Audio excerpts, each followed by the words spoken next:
To me, this is one of those really frightening cases where just the idea of being like stopped on a roadside and all of a sudden there's things standing there outside your truck, like looking in the window, looking at you, trying to get inside.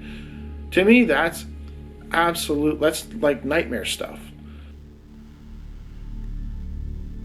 In the early 1970s, Terry L. Aldersoff was working as a driver for a trucking company called International Transport Inc., which operated out of Rochester, Minnesota. International Transport Inc. would eventually fold into Schneider National in the years since.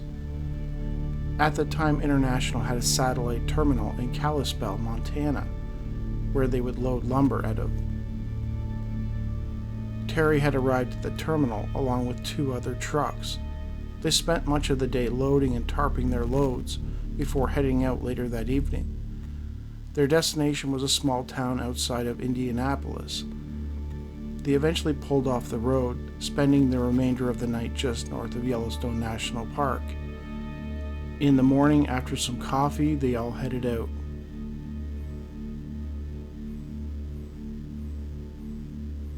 It was January 1975. The snow was falling quite steady, and the truckers noticed that the roads were mostly devoid of cars. They decided to angle across east out of Idaho Falls to save time and miles. In Wyoming, they hopped onto U.S. Highway 26, which they intended to follow to Casper. They pulled into Shoshone around 8 p.m. that night. They ate some food, had some coffee, and fueled up their trucks, then headed out again towards the east. It was a beautiful night, Terry recalled. The northern lights were out, dancing across the northern sky. Terry and some of the other drivers were well aware of the reports of strange cattle deaths in the state at the time, as they were frequently reported in the news. It became the topic of conversation amongst the men on that particular run. Terry was anticipating the trip to come. Once he pulled out of Shoshone, he knew that he would have almost 300 miles to drive to get to Casper. To him, it was the most beautiful and desolate road he'd ever seen in his life. In 1975, CB radios were becoming popular amongst truck drivers, and it was always fun when another driver had one, Terry noted. On that night, all 3 of them had radios, and they decided to stay together so they would have someone to talk to. They stayed about 2 miles apart and spent the evening talking about one thing or another, mainly just complaining about the company and the loads they were tasked with delivering. At some point, there was what looked to be a meteor shower. The drivers all took notice of it, commenting on it. The sky was alive with lights and burning trails, and there were no city lights to obstruct the view. It was absolutely breathtaking, Terry recalled.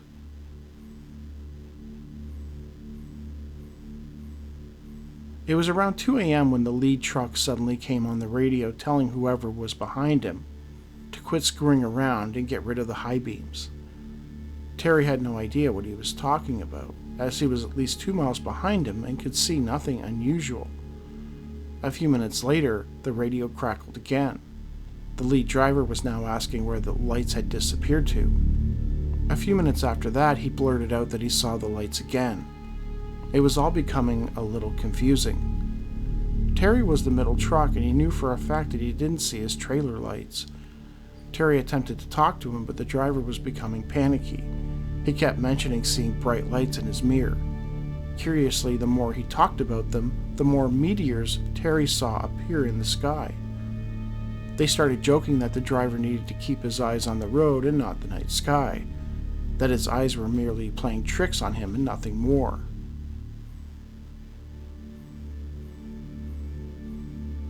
Terry and the other fellows' attempts at calming their friend didn't seem to work. If anything, he just became more and more angry and frightened. He started getting really agitated, swearing at them, calling them names. Then he apparently sped up to get away from them. Terry was able to conclude this because his signal started to get weaker and weaker. Terry was becoming a little worried for his friend and asked him where he was going in such a hurry. The driver chimed back that he just wanted to get away from them. As he talked, there was suddenly a very noticeable radio interference. His friend's voice began to break up, becoming indecipherable words, punctuated by frequent spots of nothing. It was like he had pulled so far away from them that he was almost completely out of range. In order to keep him in radio range, Terry increased his speed. He told the driver behind him to do the same, indicating that he thought something might be wrong. Terry recalled that he and the other driver were flying along that dark, desolate road when they came to a set of hills. The third hill they came to had a really bright light just on the other side, but as they crested the top of the hill, the light went out. Before Terry realized it, he was less than 100 feet away from the back end of the truck in front of him. He'd stopped right in the middle of the road with no lights on.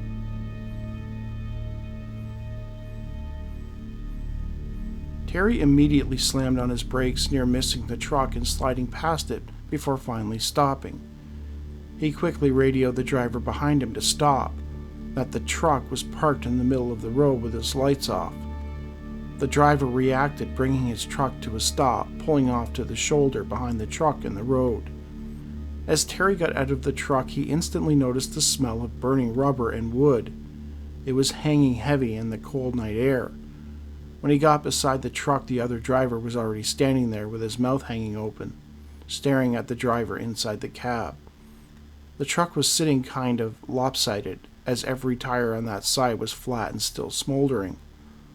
The windshield was burned black and had exploded, as had the driver's door glass. The truck was dark green and school bus yellow, as was theirs. It was the company colors, but now it was all black. Or at least one side of it was. The paint was blistered and peeling off the door and sleeper. The tarps had melted to the wood underneath, which had burnt completely through and was still smoldering and smoking, like it had been used as a giant bonfire, then put back.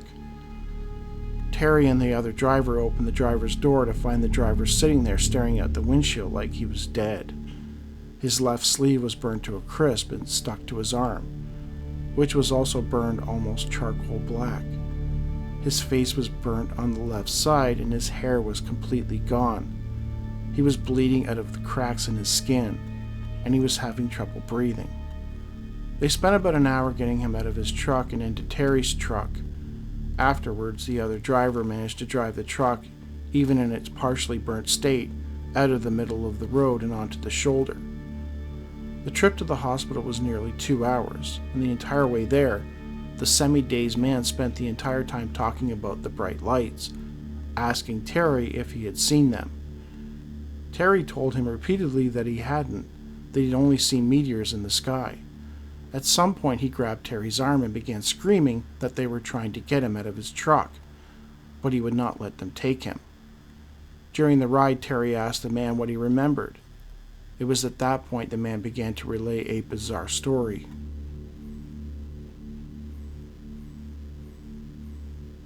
According to the man, as he was driving, the lights became so intense that he was forced to stop the truck.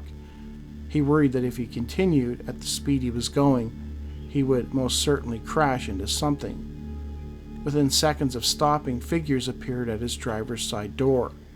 They were attempting to pry it open and get inside, but he had locked it. He pulled as hard as he could to keep it shut, but it kept opening in spite of his efforts. He claimed that while this was happening, he could see dozens of tiny lights hovering and maneuvering around his truck. As well, there were 4 or 5 larger stationary lights. At the end, there was one huge blinding light. As he spoke, Terry began to realize that the lights he was describing might have been the lights he saw in the horizon, which he took for meteors. At the time, he thought it odd that the number of meteors appearing in the sky seemed to increase the more panicked his friend became. The man said that there were half a dozen of these things. He referred to them as things as they weren't human. He didn't know what they were, and he didn't know what to call them. They were walking around his truck, touching it, shaking it, trying to get inside. These creatures were tall, he noted. They were tall enough to look inside the window of a cab over truck, while still standing on the ground. Terry himself stood 6'2", and he only came to just below the middle of the door. Whatever these things were, they were definitely huge.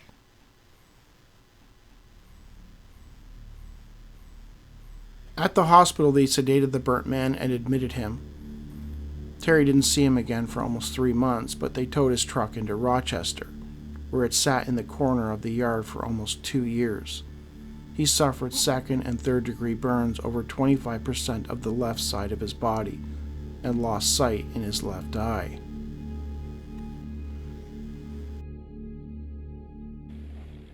I don't know what to make of this. There sounds like something, like when they saw the lights, then the lead driver started complaining that it sounded like something was following him. These bright lights were in his rear view, and he was telling them to stop it. It sounds like that when he took off, they said they lost contact with him. He was out of range. And then he said he stopped because everything was so bright. He couldn't see. He stopped. And then within seconds, these creatures were, basically around his truck trying to get inside. What exactly happened, and how far behind were these guys? It doesn't sound like they were only a couple miles behind him, even if he sped up, and they sped up. I mean, it wouldn't take that long for them to catch up to him. But it sounds like a lot of stuff happened. They did something to his vehicle. Obviously, they charred one side of his vehicle. There was this period of time where he was watching these lights and seeing these creatures walking around his truck trying to get inside, touching his truck trying to get inside. It sounds like a lot of stuff happened. And there wasn't a lot of time for a lot of stuff to happen. So what happened there with regards to the time?